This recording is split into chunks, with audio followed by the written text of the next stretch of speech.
садамаҳои роҳу нақлиётӣ аз дардноктарин ҳодисаҳое мебошанд, ки ғайриинтизору тасодуфӣ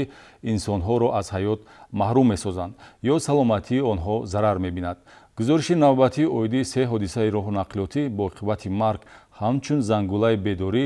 ишораест барои иштирокчиёни ҳаракати роҳ, ки ба қоидастезӣ роҳ медиҳанд.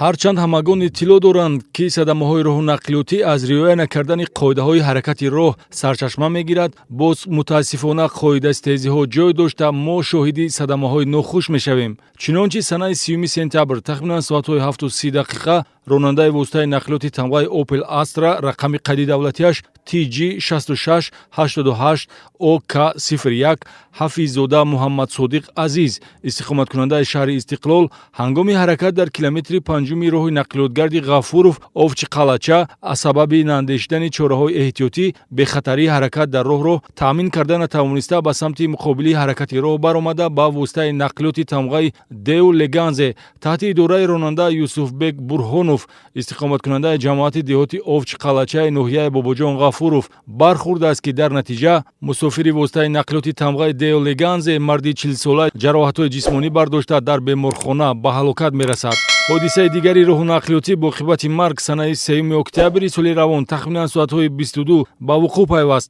ронандаи воситаи нақлиёти тамғаи Opel Astra Мамадқулов Авазбек Қодирович, соли таваллудаш 1999, истиқоматкунандаи ҷамоати деҳоти Куруши ноҳияи Спитамен, ҳангоми ҳаракат дар километри 266-уми шоҳроҳи Душанбе Хуҷанд-Чаноқ ҳудуди ҷамоати деҳоти Тағояки ноҳияи Спитамен аз сабаби наандешидани чораҳои эҳтиётӣ аз уҳдаи идораи воситаи нақлиёт набаромада ба канори чапи роҳ баромада ба ҷаррии тахминан 27 метра чапа шудааст. дар натиҷа мусофири автомашина марди 30-сола аз ҷароҳатҳои ҷисмонӣ бардоштааш дар ҷои ҳодиса ба ҳалокат расида, ронанда ва 3 нафар мусофирони дигари нақлиёт ҷароҳатҳои ҷисмонӣ бардошта ба беморхонаи марказии ноҳияи Спитамен бистарӣ гардиданд. ё худ санаи 5 октябр тахминан соатҳои 14 ронандаи воситаи нақлиёти тамғаи Opel Zafira Ҷалолов Ҳомиҷон, соли таваллудаш 1958, истиқоматкунандаи ҷамоати деҳоти Навгилеми шаҳри Исфара, ҳангоми ҳаракат дар километри 10-уми роҳи нақлиётгарди Кӯчкак Исфара Гулистон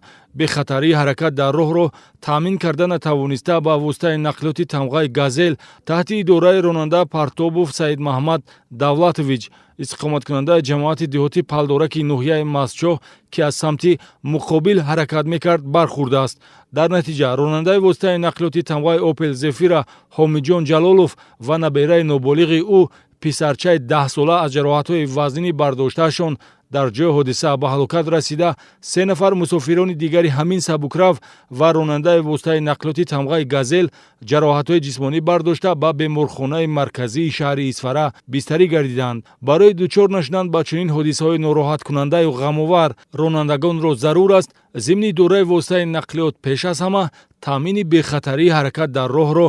аз мадди назар дур насозанд.